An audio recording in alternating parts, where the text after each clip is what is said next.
Welcome to the AniMoguls. I'm Megabucks. And I'm Tycoon. Today on the AniMoguls, we're going to be discussing Disney castles. So let's start with the most typical Disney castle, the one from Beauty and the Beast. The Beast Castle, it's got a gothic look to it. A sort of dark mood to reflect the Beast's current state of mind.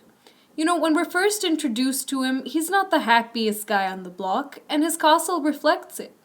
Toward the end of the film, you can see how the castle changes. It becomes this bright, happy la-la land because the Beast, well, he's in a good mood now. I mean, what a genius idea to correlate the castle's feelings with that of the Beast. Absolutely. And this castle is different from every other Disney castle. What with the inanimate furniture objects being alive and all, catering to the Beast's every whim, I mean, he's got it made, which makes me think, if he was selfish before he was turned into a beast, he's probably still gonna be spoiled at the end of the movie. I mean, his servants / furniture do everything for him. He has the best castle of all, because he doesn't have to pay the help. And all of the castle's inanimate objects double as servants. I mean, look at the trays, they serve themselves. This is brilliant. Definitely.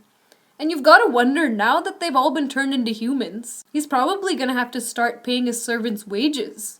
And they're probably going to have to join a labor union. He's going to have to give them a minimum wage. 8 francs an hour should suffice, in my opinion.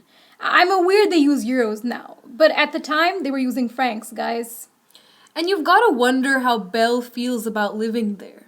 I mean, this is the same place where her father was tortured, and she was even held prisoner there for a bit.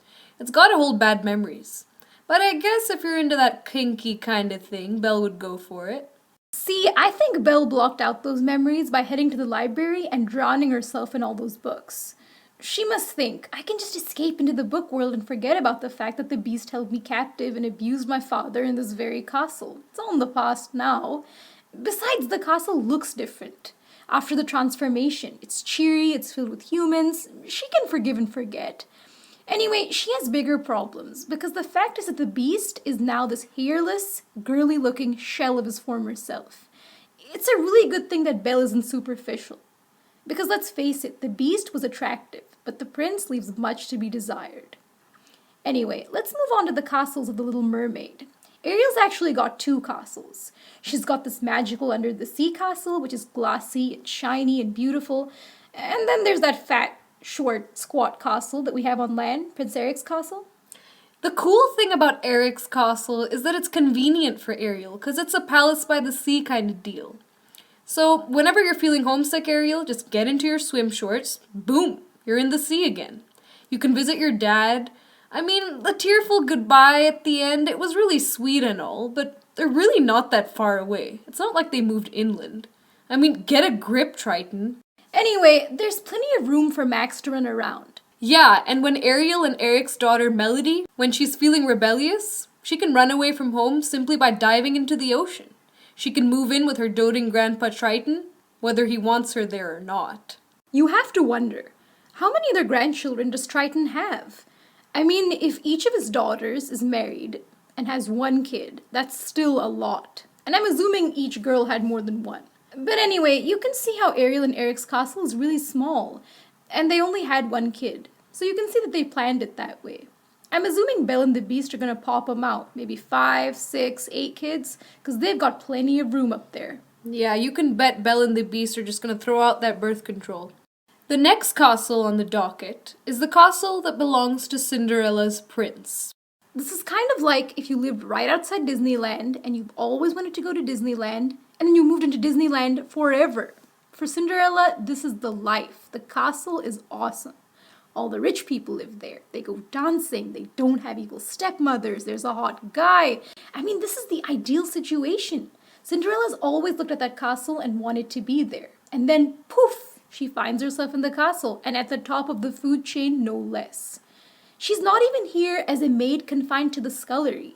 She's here as the queen of the place, the princess. She's there to enjoy herself full-time and be waited upon hand and foot. She's earned this. And plus, the color of the castle matches the color of her dress. I mean, if you think about it, it's that same bluey, silvery color. And it's really interesting how the dress is shown as blue in the official Disney Princess merchandise. It's actually very silvery white or silvery gray. And I really like the interior of Cinderella's castle.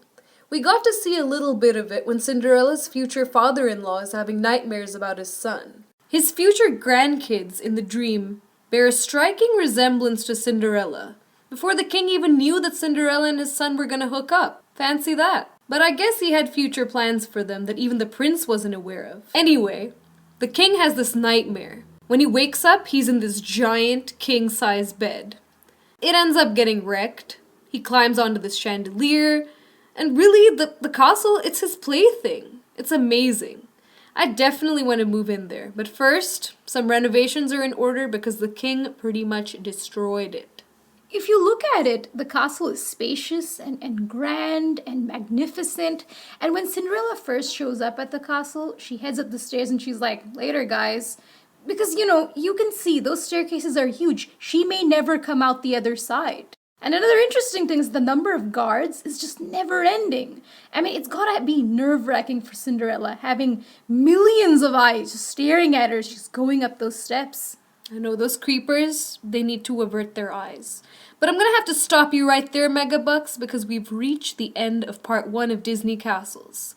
To everyone watching out there in the universe, stay tuned for part 2 where we deconstruct the castles from Tangled, Frozen, and Aladdin, just to name a few. In the meantime, check out our most recent video, Disney Animal Sidekicks. Thanks for watching the AniMoguls.